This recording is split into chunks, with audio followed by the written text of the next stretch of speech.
this topic.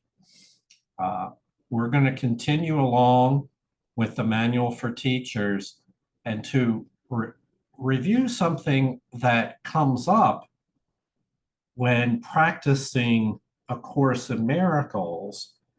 It turns, which has to do with the question of psychic abilities and are they desirable? What would the Course have us understand about psychic abilities? And the background for that is that we recognize that our fears and our guilt and our judgment are stored in the superficial layers of our subconscious mind.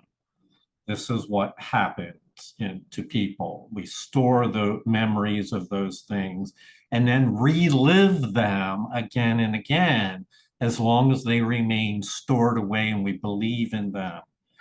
And so the undoing, the forgiveness process of Course of Miracles is to recognize that those fears were stored and they are my own, and to gladly relinquish them and say, I don't want to invest in those beliefs anymore. And as we do that, those superficial fears empty out of our subconscious mind. This is when an interesting process then begins, in that the powers of the deeper mind that were always there start to emerge, manifest themselves more and more in our life. Some people might label those phenomena as psychic powers. That would be one term for it. And then the question is, well, what about all that? What does the Course guide us into believing and understanding when those things happen? That's what we'll cover today. So, welcome to Miracles on High Plains. My name is Jonica, and our reader for this session is Julie C.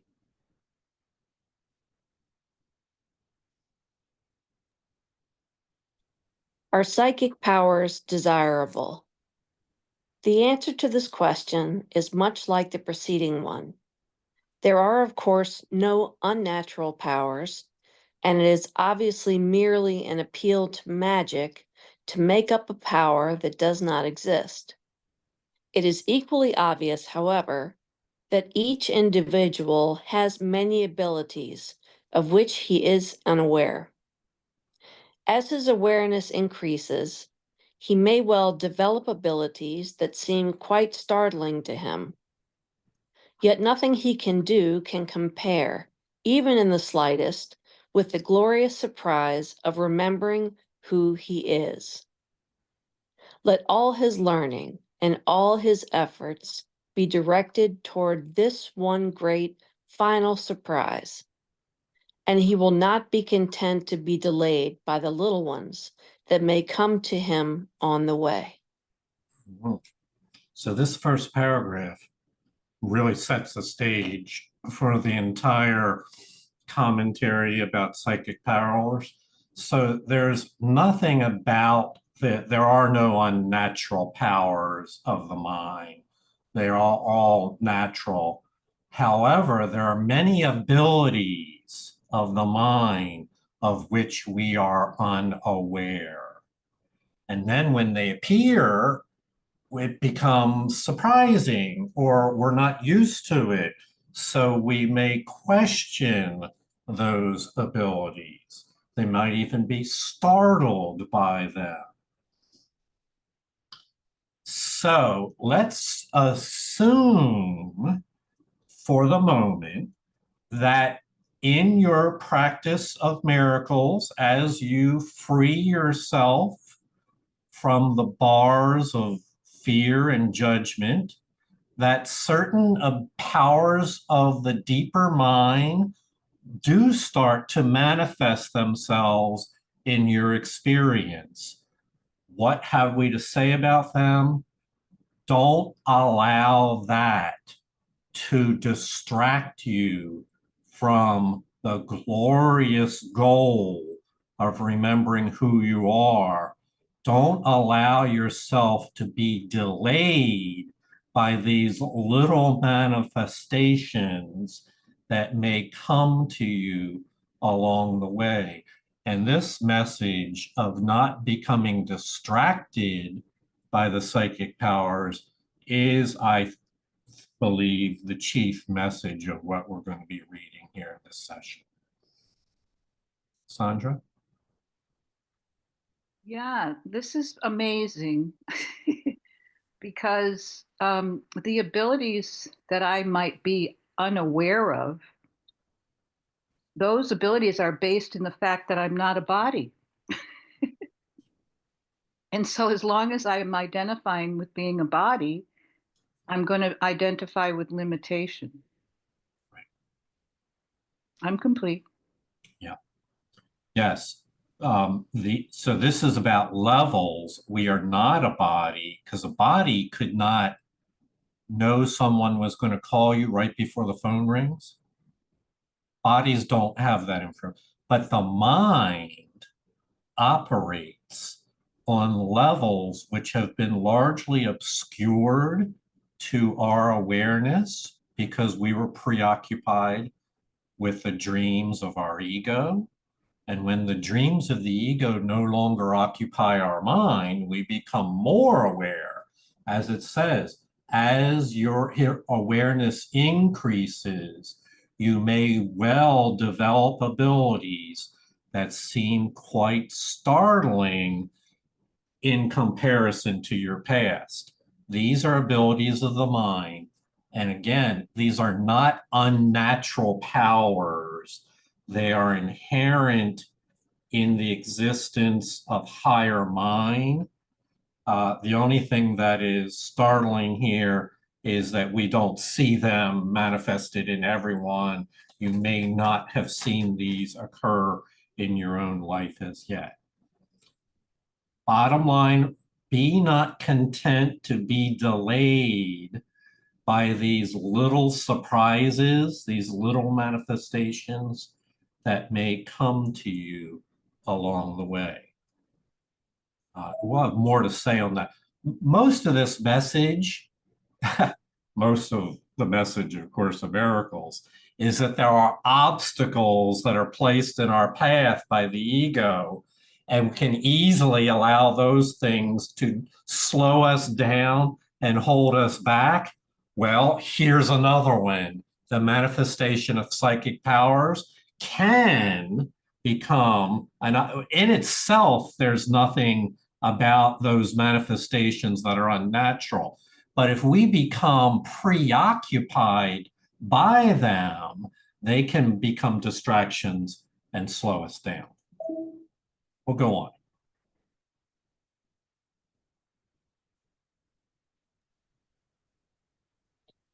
Certainly, there are many psychic powers that are clearly in line with this course. Communication is not limited to the small range of channels the world recognizes. If it were, there would be little point in trying to teach salvation. It would be impossible to do so. The limits the world places on communication are the chief barriers to direct experience of the Holy Spirit, whose presence is always there and whose voice is available but for the hearing. These limits are placed out of fear, for without them, the walls that surround all the separate places of the world would fall at the holy sound of his voice. Who transcends these limits in any way is merely becoming more natural. He is doing nothing special, and there is no magic in his accomplishments. Okay, so let's get more specific. Clearly, there are many psychic powers that are in line with this course. And a natural question might be, well, what are we talking about? So I'm going to go off the record here because the specifics are not mentioned.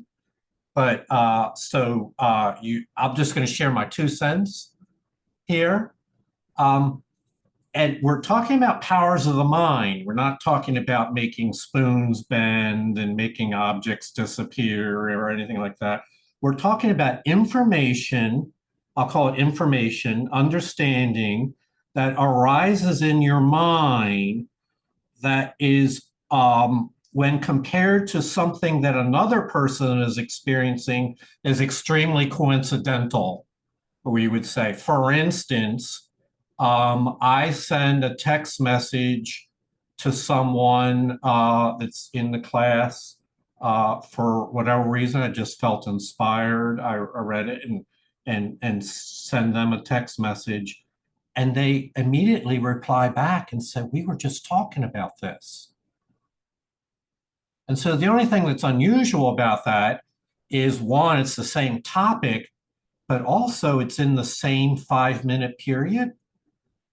And so it's hard to explain what, well, if that happens several times a year, it would be hard to explain in random chance that these things might happen.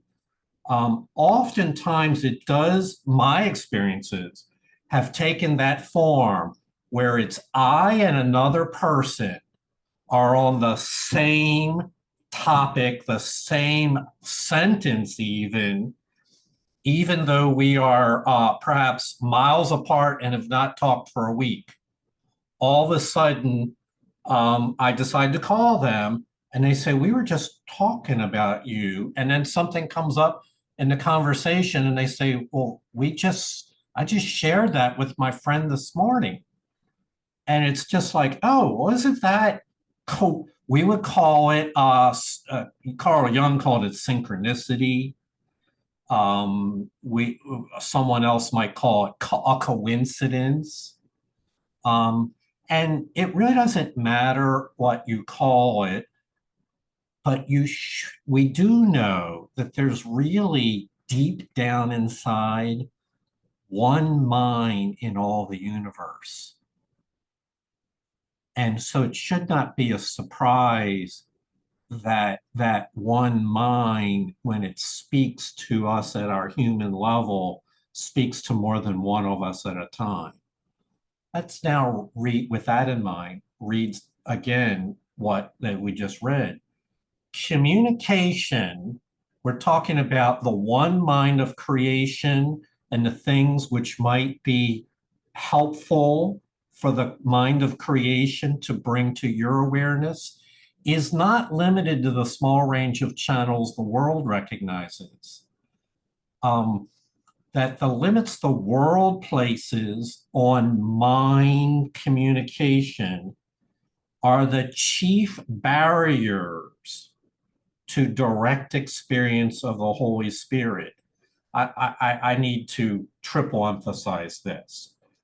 What prevents you or the miracle student from being guided by the Holy Spirit guidance? Because the Holy Spirit wants to guide us and is devoted to shining guiding light into our mind and through understanding and inspiration. But what stands in the way? The chief barrier to direct experience of the Holy Spirit is the belief that your mind is private and the thoughts you have are all your own and nobody else shares in them. The belief that we are separate and cut off from the one mind is the chief barrier. And if you get rid of that belief and you recognize that all of us have the Holy Spirit within us, and she's working towards a collective intent and purpose, and so then it should not be of any surprise that these forms of communication are far broader than what the world recognizes, that you should not be surprised when the holy sound of the Holy Spirit's voice arises.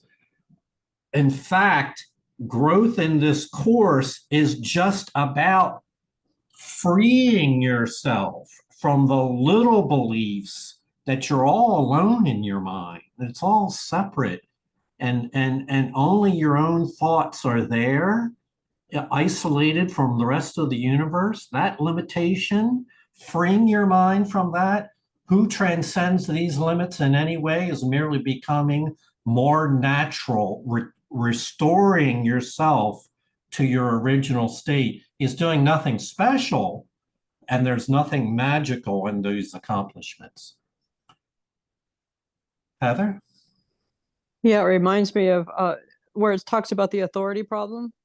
You know, we have this, I think that's one of the issues also, is we have this authority problem that we don't want. Is he to or she to think of? She knows our thoughts. It's the private thoughts, you know. But it's an authority. It talks about Helen had this whole issue when something came up that she was so offended that he would be so personal. You know, it was like an authority issue that how dare you, you know, tell me where I should get a coat. Yes. Yeah, think about that for a moment, Helen, because she didn't have the understanding that you and I have from reading the course. She didn't have that in front of her at the time it was coming through. All of a sudden, there's another voice in her mind that says, please take notes. And before that, she thought she had her mind all to herself. And now there's another voice, and it's very intelligent, and it really has all this wisdom and advice. And she's wondering, well, how can this? One could label what happened to Helen as a psychic power if they loosely wanted to. What we're saying is these are forms of communication that the world does not believe on, but the world would have you believe in limits, and those limits are the chief barriers to the direct experience of the Holy Spirit. So that casts what we're talking about in a whole new light. Sandra? Yeah, so what I'm hearing is that it's our programming and our judgments that block us from the truth of who we are and the truth of who everybody is and the truth of the world. It is. It is. And we call them barriers, and we believe in the barriers. Here, let me use this opportunity, Sandra, to tell my story about the baby elephant, who originally, usually maybe in India or another place where elephants are raised and used frequently. When the elephant is a baby, they don't want it to wander away. So they put a bracelet around one of its legs and use a rope to tie it to a tree. And then the baby elephant spends months struggling against that rope, realizes it can't break free, and then just calms down and learns to stay in place. And then over the years, as the elephant grows and gets bigger and bigger and bigger, that rope is still used to keep the elephant in place. But now the elephant is 10 times bigger and could easily break the rope, but he believes that he can't because he learned when he was little that he can't break the rope. So the elephant still remains tied to the tree. Well, in the same way, we all have our ropes that we're tied to in our mind through our beliefs of what we can't do. And those beliefs are in the form, as Sandra said, of our judgments, our guilt, our fears, our sense of littleness. So learn from the baby elephant that when you grow past a certain point, you no longer are limited by the rope tied to the tree.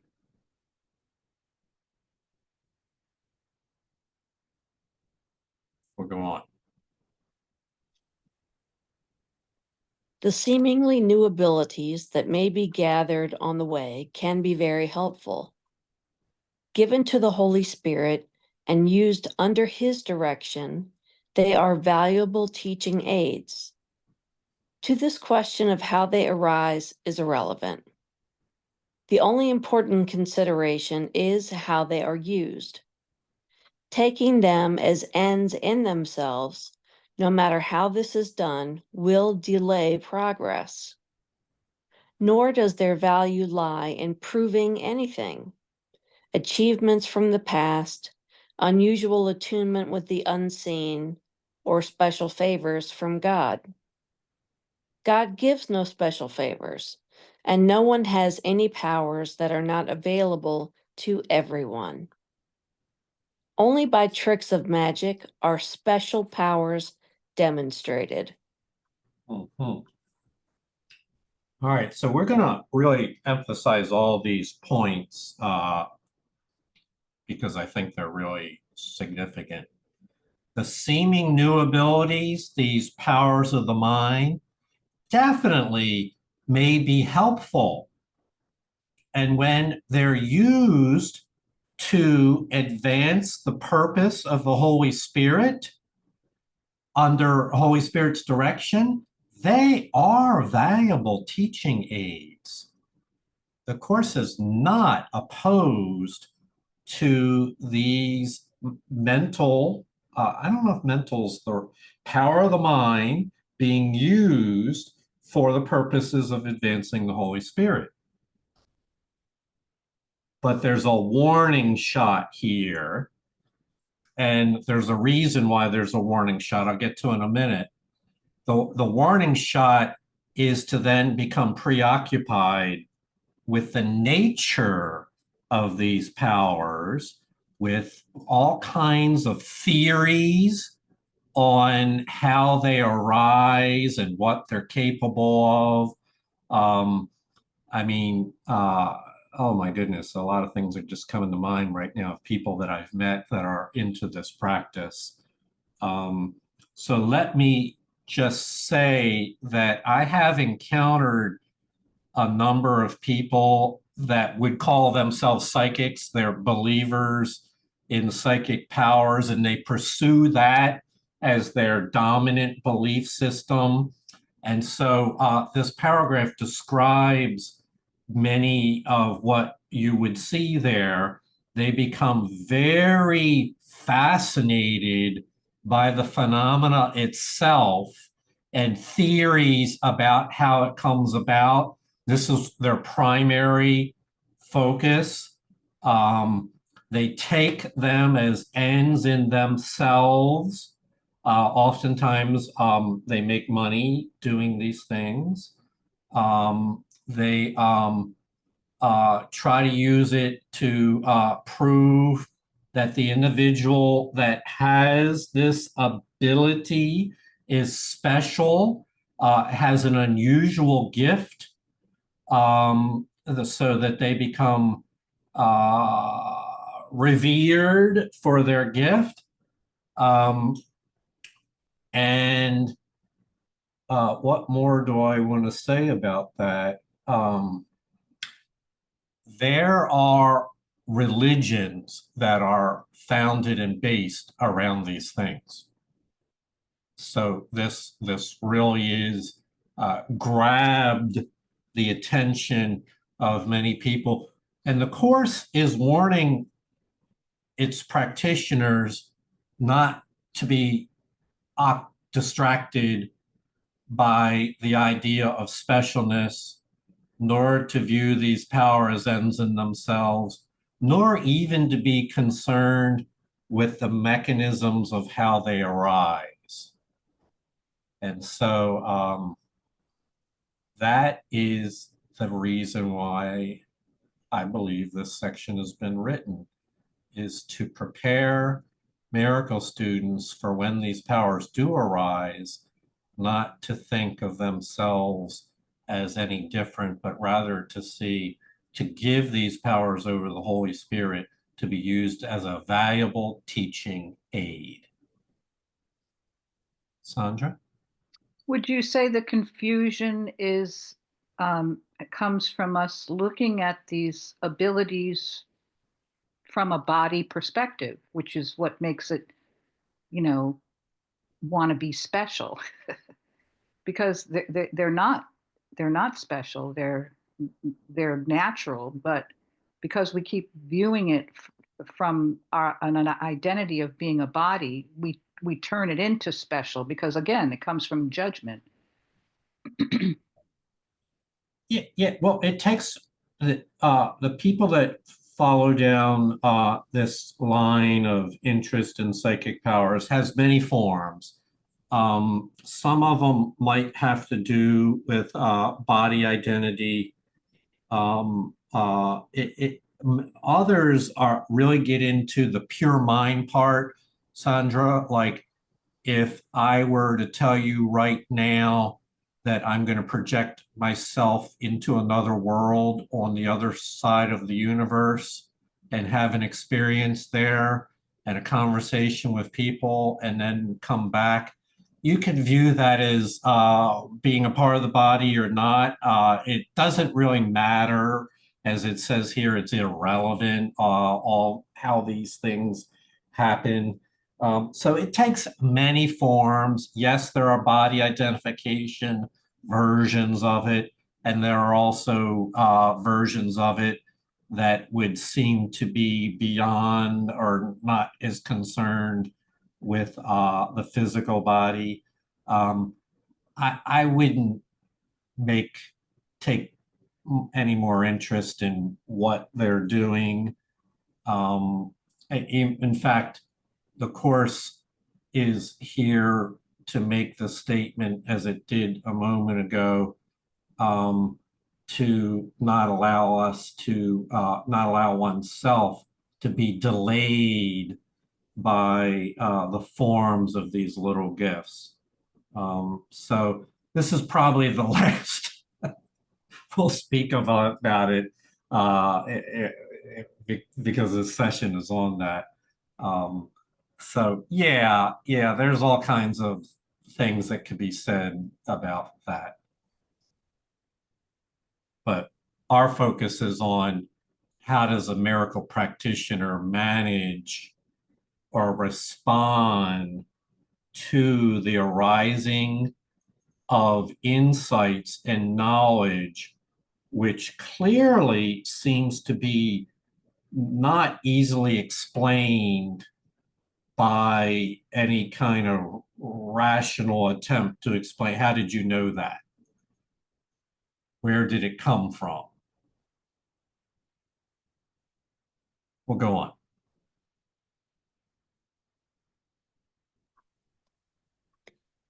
Nothing that is genuine is used to deceive. The Holy Spirit is incapable of deception, and he can use only genuine abilities. What is used for magic is useless to him, but what he uses cannot be used for magic. There is, however, a particular appeal in unusual abilities that can be curiously tempting. Here are strengths which the Holy Spirit wants and needs. Yet the ego sees in these same strengths an opportunity to glorify itself. Strengths turned to weakness are tragedy indeed. Yet what is not given to the Holy Spirit must be given to weakness, for what is withheld from love is given to fear and will be fearful in consequence. Mm-hmm. So here is the real practical aspect of this. The ability arises, and then there are two possible ways you can respond to it. One is to accept the gift as being useful for the Holy Spirit's goals and purposes, to bless it for that purpose. The other is to use the gift to glorify one's ego self. And very different outcome. This is basically comes back to the question of, in any given situation, ask the question, what is it for? Am I going to use this for holy purposes to heal, or use this for amplifying, glorifying the ego? It's a choice and this is why we're learning about how to use these gifts So when those choices arrive at your threshold of your moment, your present moment, you'll realize that you have a choice to make. It's not only to use it to think of yourself as unusually gifted, but instead, there's also the choice of taking it as a blessing and using it. These are strengths which the Holy Spirit wants and needs. So there is a reason, there is a purpose for these gifts. And the ego will also want to seize that moment for its purposes, to glorify itself. Strengths turned to weaknesses are tragic indeed. So off the record, I want to share an experience I had once, that I share it only because it may be helpful.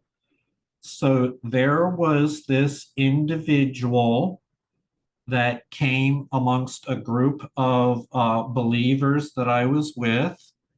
He was traveling from out of town, and he was known to have certain psychic abilities. Like before I met him, I was told about this. And he had this aura of uniqueness or being different or specialness about him. It's very hard for me to describe in words what it was, but it was like he was different. And what I remember is a moment where, in talking to him, he like looked at me into my eyes as if he was attempting to penetrate into my mind, which I'd never had an experience like that before. And it was, for me, I suppose I reacted with fear because I thought like it was a violation of a boundary. I didn't invite him to penetrate into my mind and read my consciousness. I don't know if he did or not. He said a few things that because he believed he could, but I did not trust that person from that point forward. I didn't trust his motives. I don't know. I have no opinion on his abilities. I suspect there were some abilities there. But what was he using them for?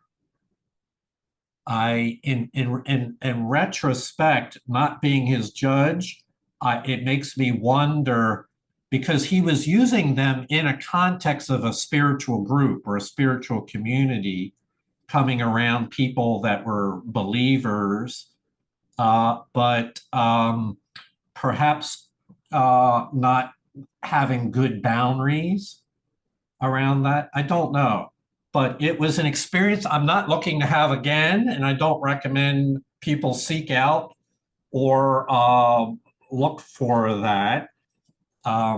So what does it say here? Strengths turned to weaknesses are tragedy indeed. What is not given to the Holy Spirit must be given to weakness, and will be fearful in consequence. Well, I witnessed that firsthand, fearful in its consequence. We'll go on.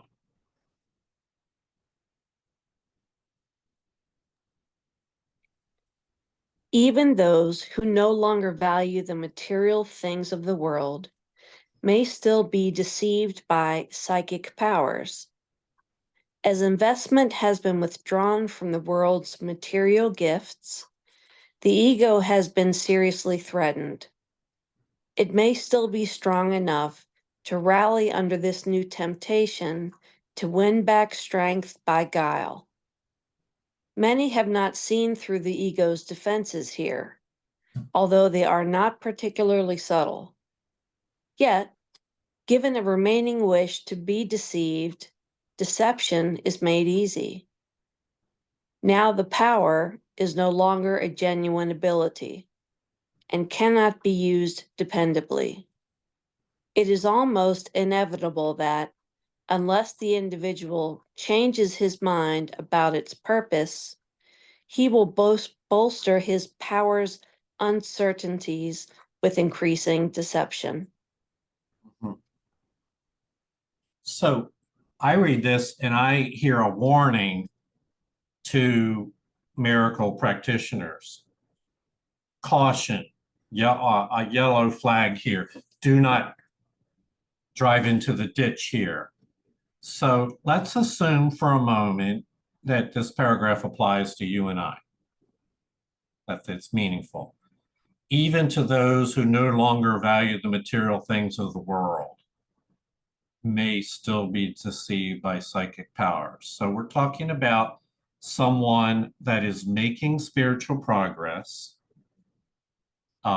freeing themselves from the guidance of the ego and from long-held fears, but gets confused here. Notice the ego has been seriously threatened, but it may still be strong enough to rally itself and in order to win back strength by guile. And so just to remember, guile is a sly or cunning intelligence used. He used all his guile and his guts to free himself from the muddle he was in. So the ego will try to rally itself and to win back strength by guile. Many have not seen through the ego's defenses here. This is a warning, although they're not particularly subtle. The defenses of the ego are obvious if you look at them objectively, but when you're in the middle of being caught up into something, it may not be so obvious to the individual that's caught up. So this is where one has to then question, what is your motive? What is your purpose? What is this for? Given a remaining wish to be deceived, deception is made easy. This is what I witnessed in the followers of these psychic power circles.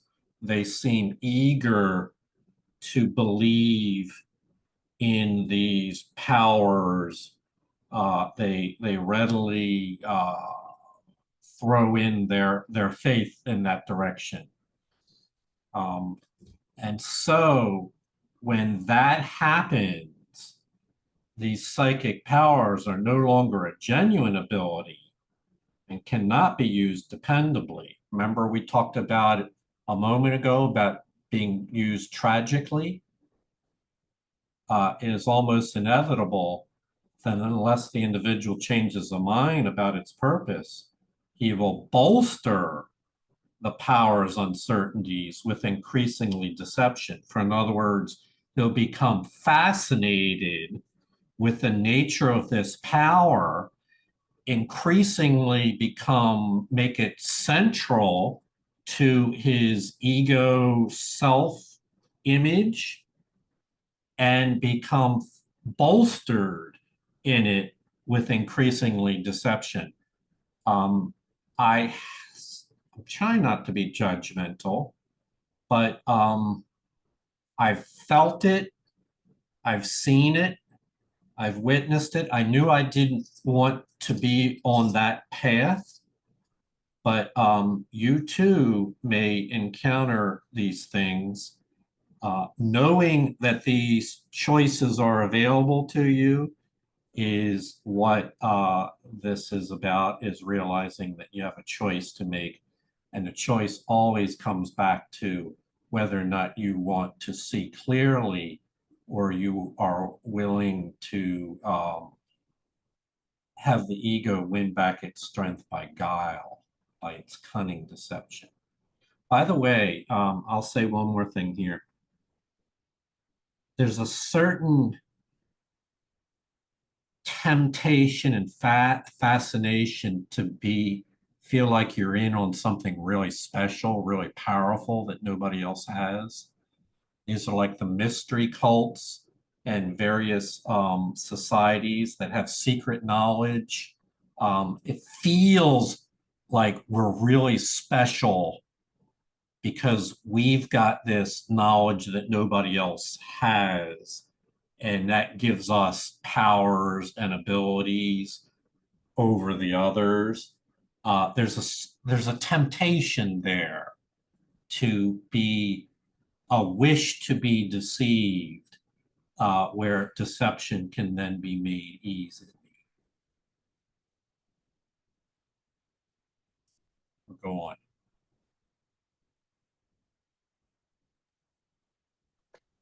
Any ability that anyone develops has the potential for good. To this, there is no exception. And the more unusual and unexpected the power, the greater its potential usefulness. Salvation has need of all abilities, for what the world would destroy, the Holy Spirit would restore. Psychic abilities have been used to call upon the devil, which merely means to strengthen the ego. Yet here is also a great channel of hope and healing in the Holy Spirit's service. Those who have developed psychic powers have simply let some of the limitations they laid upon their minds be lifted. It can be but further limitations they lay upon themselves if they utilize their increased freedom for greater imprisonment. The Holy Spirit needs these gifts, and to those who offer them to Him and Him alone go with Christ's gratitude upon their hearts and His holy sight not far behind. Mm-hmm.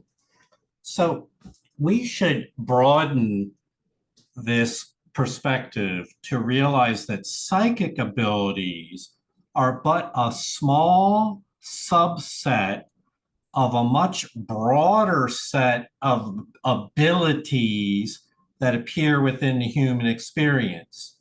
And you might say, well, what abilities do we mean? I'd prefer to speak about abilities that can obviously be adapted for the potential for good. That are obvious that the Holy Spirit can use. So there are people that are especially good at oration and inspiration. They can get up in front of 10,000 people and speak inspirationally and move a crowd to really move forward in their life, an orator, an inspired orator. There are writers that have the ability to write books that do the same thing. There are personal ministers that are very effective in one-on-one interactions in helping people who really are looking to heal and become whole. There are teachers that have teaching ability. There are people that read well, read the Course of Miracles with clarity. It goes on and on and on. Our purpose here is not to catalog all the range of abilities that the Holy Spirit can use, but to emphasize the Holy Spirit needs these gifts. And they play an important role. Those who offer these gifts to the Holy Spirit, it fills one's heart with satisfaction, gratitude to be able to contribute to in the plan in this manner, using these gifts for the Holy Spirit.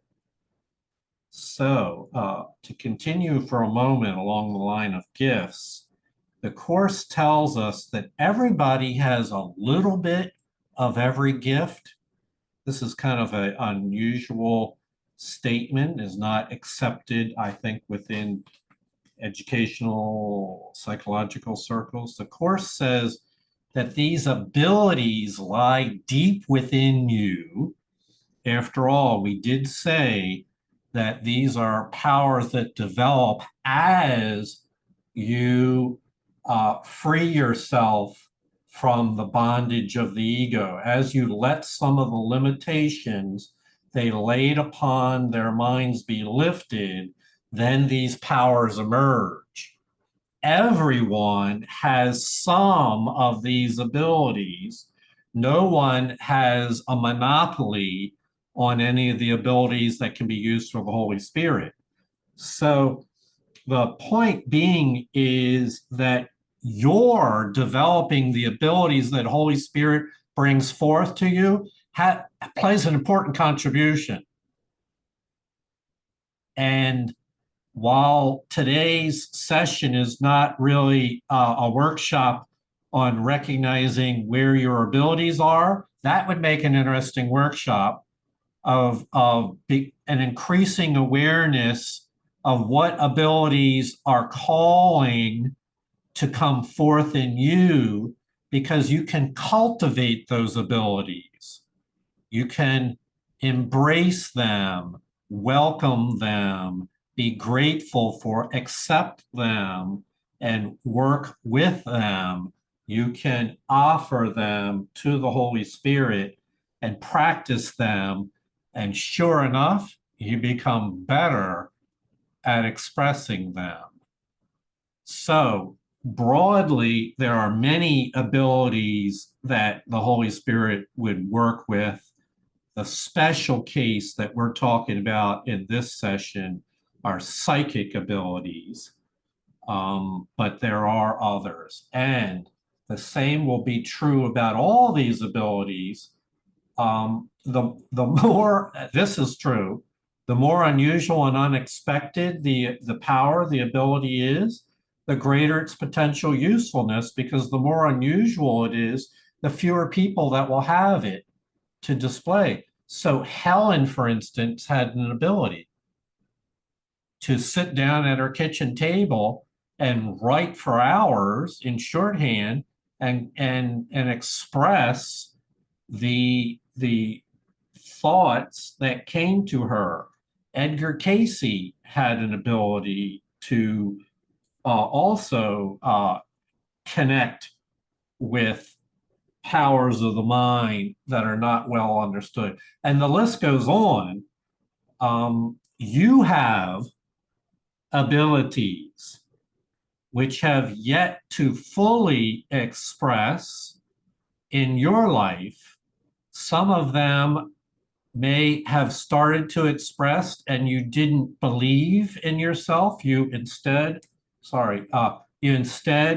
allowed limitations that you laid upon your mind to hold you back. Well, now, no better a time than now, when the next time that impulse comes along to you to try yourself at some undertaking that could be used for the Holy Spirit, is to not limit yourself, but to trust that powers exist within us, that the Holy Spirit needs these gifts to be expressed. And so we all are on a journey that ascends to new and surprising levels of manifestation for good, for healing, for kindness, mercy, and love.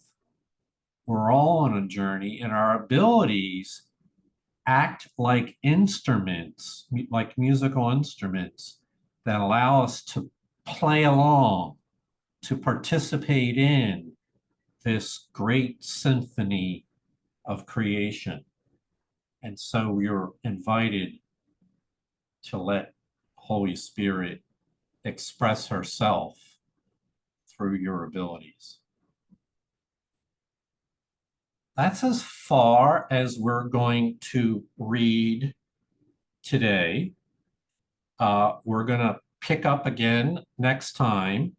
I thought since it is right in this material, and that we're coming up on these holidays, that next time we'll cover the topic number 23. Does Jesus have a special place in healing? And so we will pick that up in our next session. Questions or comments before we go? I know these are amazing ideas, profound, and often very unexpected, especially if you're reading it for the first time. If questions should come to you later or comments, you know that you're welcome to contact me offline. I want to thank Julie for being our reader. I want to thank you all for your patience and your willingness, and honor the gifts that lie within you, both the ones that have already started to express themselves, as well as the ones that are yet to come. I honor the divinity within you. Namaste. Julie, thank you, everyone. Namaste. Peace and Thank love. you. Namaste, everyone. Hey, Julie. Good You're night. welcome. Good night. Good night. Thank you, Jonica. Good night. Good night. Oh, I just thought of something. Maybe